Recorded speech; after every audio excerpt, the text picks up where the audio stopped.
bakit kayo sobrang kilig? Or bakit kayo parang mga teenager? Tell me nga, why? Probably because we're catching up for the lost times. Pero parang feeling ko, now is the perfect time talaga. Nakakakilig talaga kayo. Mas mature na kami. Not like before, parang daming ego, daming pride, ganyan. Tsaka immature pa kami. No? Hindi ko lang bakit pagdating sa kanya, na natutuwa pa ako. Laging nagko-cross yung path namin, kaya lang, laging hindi natutuloy. Actually, walang may alam nung kami. Well, technically speaking, I am still in a noisy world because I'm in public service and entertainment world. A lot of people are so inspired by your story. Naabangan. Yeah. Connections. From the day one that I met him, we were neighbors in Avalon when we were kids. So ako parang, sino pa papakilala din sa akin? Alam niya kung may pinagdadaanan ako, he'll keep quiet. And sabihin ko na sa kanya, Han, give me 5 minutes. Eto na, Bernadette, yung isa pa nakakatawa. So fast forward, engaged na ba kayo? Kumusta ka? Tara, usap tayo. May nakikinig, ramdam bawat pintig. Just be! Sa'yo ako, sa'yo ako, sa'yo ako. Sa'yo ako, sa'yo ako.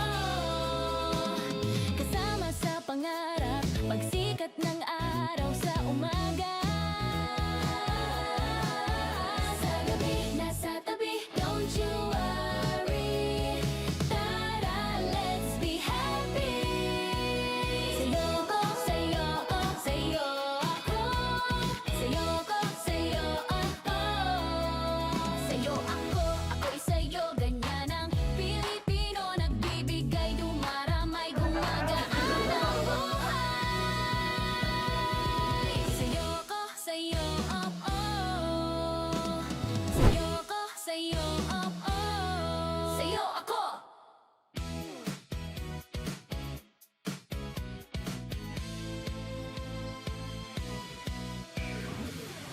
It's a B-Day! At nandito tayo ngayon sa Quezon City because before, begin again. Nako, begin again sa pagmamahalan. At dito nga sa Geluk, nagkita muli sina Juan Mig at Aiko after 29 years. And the rest is history. Tara, kausapin natin sila.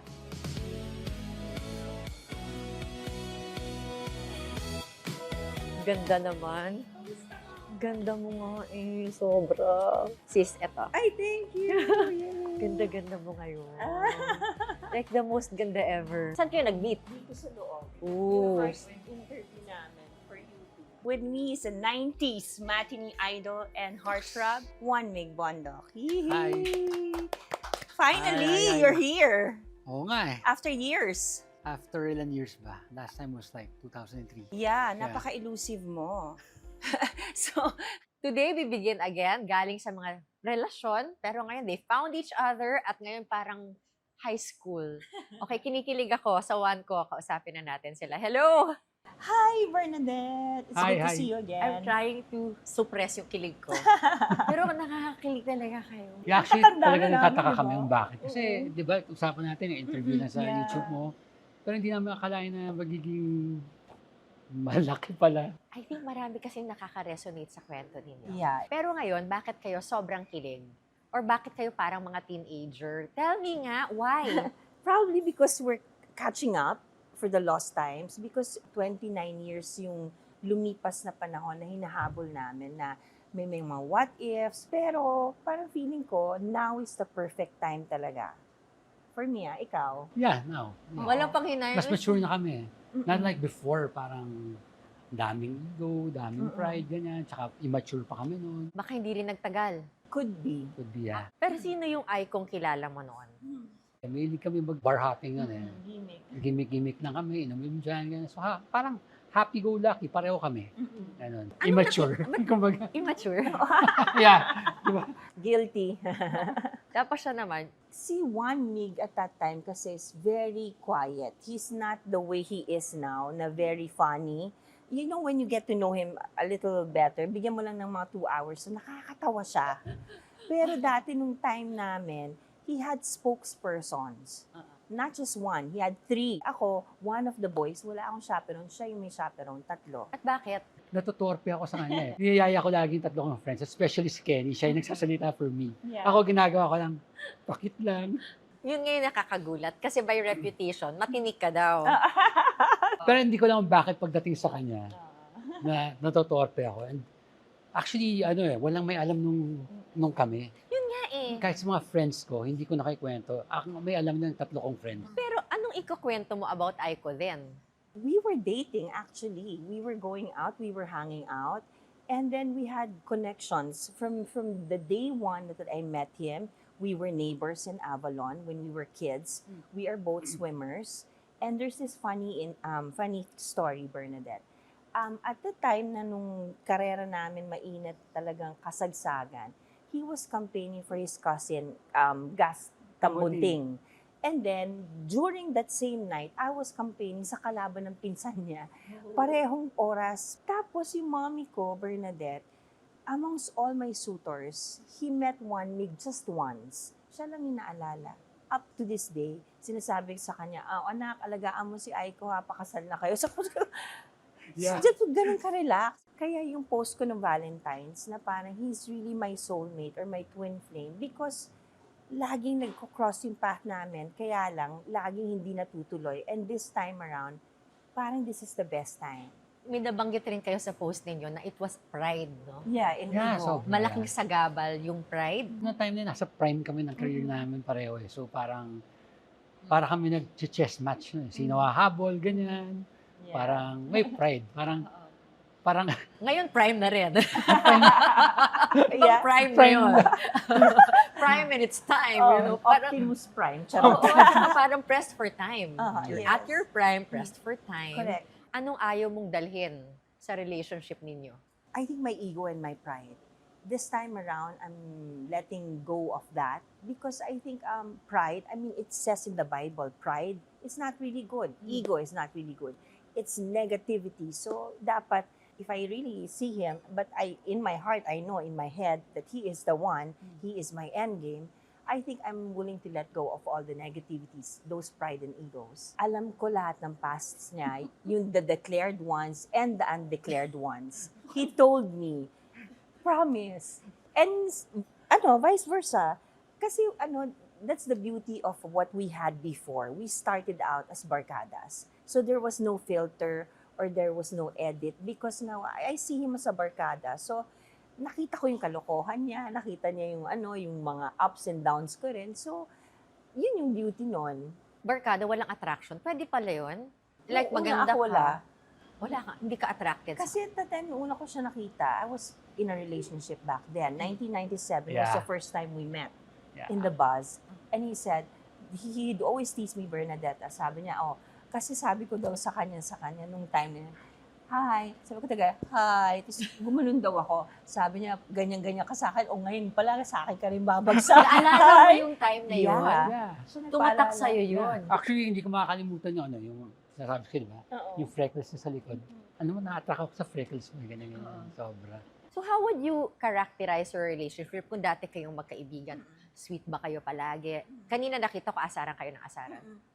Before Bernadette, he wasn't so sweet. Ngayon nagugulat ako sa kanya. Hindi ka ba nawiwirduhan? Ang weird nga eh. Kasi dati ganyan lang yan, Papakita lang yung dimples na, Mahirap bang mag-begin again from a relationship na hindi natuloy? Hindi naman mahirap di ba? Kasi right after nung tinanong ko siya, kakasal ka na ba? Sabi niya, hiwalay na kami. Tapos simula na, yun na. Dire-diretso You na. knew? Yeah, parang I knew it na parang this is the right time na wala na, di ba hindi na tayo tumigil? Yeah, kasi from the time I asked him, di ba I showed you kanina yung place, yung first meeting namin after 29 years when I invited him to guest on my YouTube channel. Before that, he asked me, are you getting married? Sabi ko, no, wala, hiwalay na kami. So sabi niya, okay, teka, tatawagan kita. Tinawagan niya ako. No? From that day on, up until mga 8 months, everyday kami nag-uusap sa phone, hindi ako nakikipagkita sa kanya. Bakit? Kasi gusto kong malaman Value. yung worth ko. Kasi before kasi madali lang gimmick-gimmick lang kami, Oo. ganyan. Pero ngayon talagang, Ligawan mo ko. talagang niligawan ko siya. Paano mo siya niligawan? video call. Pinakamatagal namin usap, 8 hours. 8 hours, non-stop. Non-stop. Oo, yeah. Yeah. Tapos, Bumalik kami sa pagka-high school talaga. flowers. Flowers, siya lang yung binigyan ko noon. Sa Before, buong buhay niya. yeah, hindi pa ako nagbibigay ng flowers. Tapos kahit hindi pa kami nakikita, pinadadala ko lang yung flowers sa kanya. And then his code name was Pass By. Kasi lagi daw siyang dumadaan lang sa buhay ko. So fast forward, engaged na ba kayo? I know, not yet. Kamama i-break na. He hasn't proposed yet. No ring. Oo, pero Hindi, hinihintay ko siya mag-propose eh. bumawi. Wow. I'm sure you've talked about it. Yeah. Sabay kami. Yeah, we do every day. How different will it be this time? We would always tease each other like that. I want to marry you, I want to marry you. Sabi niya, ilang guests mo? In grande, no? Sabi ko, no, I want it simple this time. I want it na yung kung sino lang yung party ng journey natin. Sila lang. And then sabi niya, so nagko-compute kami. Sabi niya, yung mason mo pa lang nga eh. Ano na yun, ang dami na. Nasa naglulukan kami, mga ganon. So paano? Na-imagine nyo na? Yeah, na-imagine na namin. Pero syempre, we're just waiting for the right time. Diba? Nagbabago ba ang lalaki? Oo naman, naniniwala ako doon. Yeah. Nagbabago talaga. Pag nakita na yung right girl sa kanya. Bakit mo siya invite sa dito? For the YouTube, because I thought he was making a comeback for TGIS. So, ang tagal ko na siyang ini-invite sa YouTube ko. Sabi ko sa kanya, mag-guest ka naman sa YouTube ko. And he was elusive. Ko alam, ba't pa ayaw mo mag-guest sa YouTube ko noon? Kasi nung time na yun, di ba? Actually, nung time na kasi yan, I was yung private person na ako nun, di ba? So, ayoko na lumabas sa kahit kanino, kahit saan, ganyan. Parang mas na-enjoy ko na yung simple life. Parang gano'n. Tapos, the same time, alam ko kasi na may past life. Oo. So, baka lumabas. Nasa relasyon pa siya, no? Nasa relationship. Respeto rin. Respeto. So, parang nafe-feel ko, baka lumabas pag nasa YouTube kami. Which is, yun nga yung nangyari. Pero single naman kami. Single. Kaya, nung time na nagka-booking nga kami doon sa segment namin na Sagot or Lagok, parang somehow the people knew na parang, oh my God, siya yung hindi sumipot sa Subic. Kasi nalasing ako doon sa segment sa sarili kong show. Nalasing na ako, Bernadette, diba? Di ba? Kung naalala ka bang, may nabasted kang isang artista dati. Oo. Di ba? Na hindi Ano ako ko? sumipot. Bahala na kayo mag-isip kung sino yun.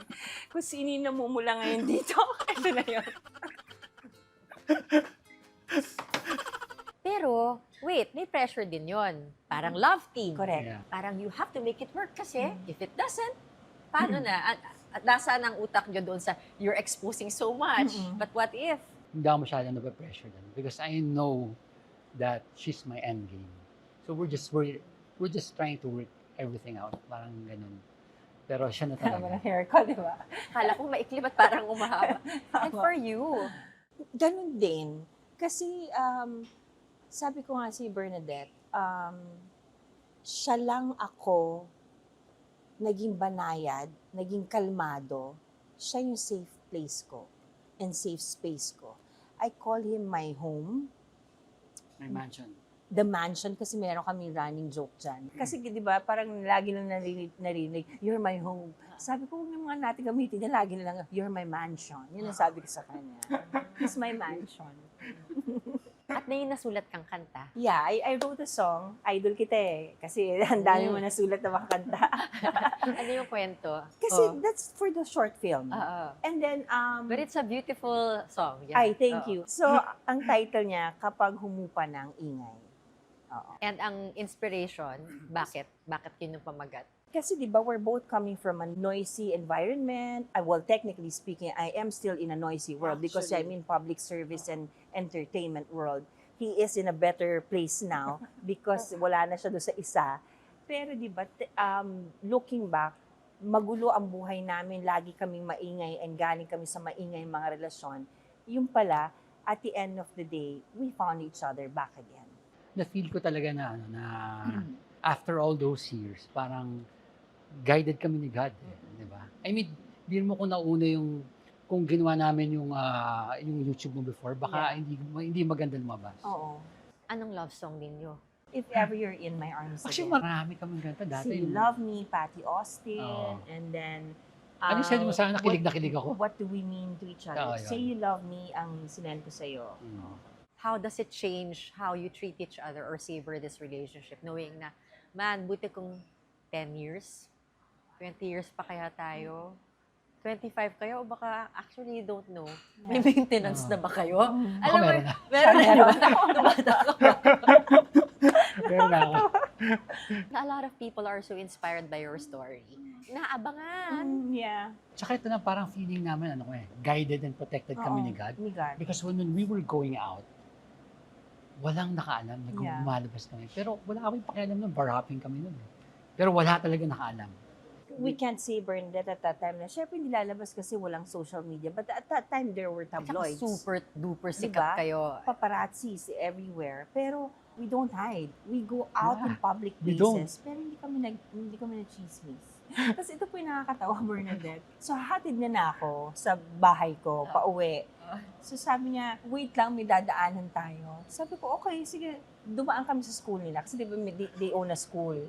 So, ako parang, sino napapakilala nito sa akin? Siguro it was 3 in the morning. So, syempre, so dark, di ba? Parang, oh my God, ano ang plano nito lalaki ito sa akin? So, pag open niya ng gate, eskwelahan niya, pinakilala niya ako sa Doberman nila. Bakit? Wala lang. Sabi niya, I wanted to meet my best friend. Yung dog niya. Siyempre, weird pa kami nun mature ganyan. Kung ano Yeah. lang naisip. Pero sinabi niyo, bumalik kayong pagkabata. So, para kayong bata rin ngayon. Oo. Yeah. Oo, sobra. I can't even describe it because I mean innate yung makikita mo na lang sa aura ko siguro na chill lang ako, kalmado. Alam niya kung may pinagdadaanan ako, he'll keep quiet. And sabihin ko na sa kanya, Han, give me 5 minutes. Eto na, Bernadette, may isa pa nakakatawa. Never been open up to sa Punta kami Palawan. So, hindi ko lang siya nasabihan na sabi ko lang sa kanya, wait lang, punta akong banyo. Nag-toothbrush ako. Kasi sa bag namin pareho, lagi kaming same. May toothbrush kaming dala lagi. Na after kumakain, nag-toothbrush kami. Hindi niya ako pinapansin. Papunta kami doon sa tour ng mga fireflies na madilim. Nasa boat kami. Hindi niya ako pinapansin. Tapos, inakap niya ako. So, sabi ko, okay, inakap niya ako. Hanggang dinner na. So, akala ko okay na kami. Inakap niya ako, kinis niya ako. Pagdating namin ng dinner, nakaganyan. Sabi ko, why not eating? Sabi niya, wala. Sabi ko, bakit? So, sabi ko, sige, uwi na tayo. So, umuwi na kami. Sabi ko, what's wrong, Han? So, nagtampo kasi ako sa'yo. Sabi niya, bakit? Kasi hindi mo na sinabi na magtututbrush ka, iniwan mo ako. Ang baba. Oy. Tapos nakakatawa pa yung dinner na yun. Yung picture sa'yo. Yun yung viral na sobrang happy daw kami. Hindi kami nagpapansinan nun. Sita doon dito. Sabi na ganyan kami. Nakaswipe kami, pero hindi ako kinakausap. Dahil nasa simple toothbrush. Kasi nga, feeling niya dapat, kailangan, when I do something, we always have to do it together. Yeah. But that's Sobrang something. babaw. Actually, yung mundane is not, ang lalim niya. So, you do everything together now. Yeah. Yeah. At, paano nyo tatapusin tong kwentong to? Simbahan.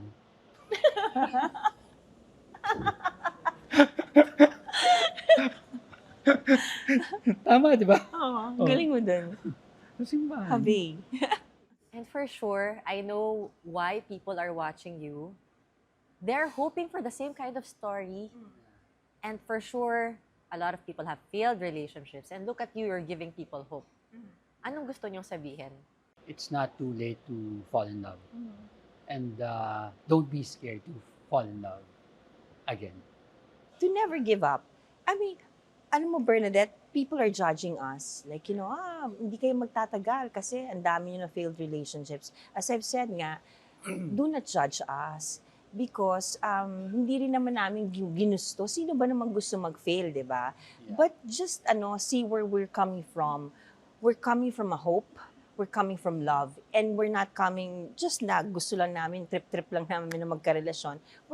This is rooting from love. Pero ang curious ako, umugat siya dahil sa online eh. Dahil sa kwento eh. So parang napaka-public. It's weird how it became public. At ngayon, very public. Very public. And you have a movie, a Short film. Why? Why are you bringing it out there? Probably because we wanted to, just like what you said, we wanted to give hope to those people who has lost faith in love. who has been hurt so many times, this is part of our way na thanking the One Ko supporters, Yeah. sharing yung love story namin to them. Ayan ha, huwag matakot to begin again. Thank you. That's the side B of One Ko. Sa'yo ako. No, No, sa'yo sa'yo ko! Just B.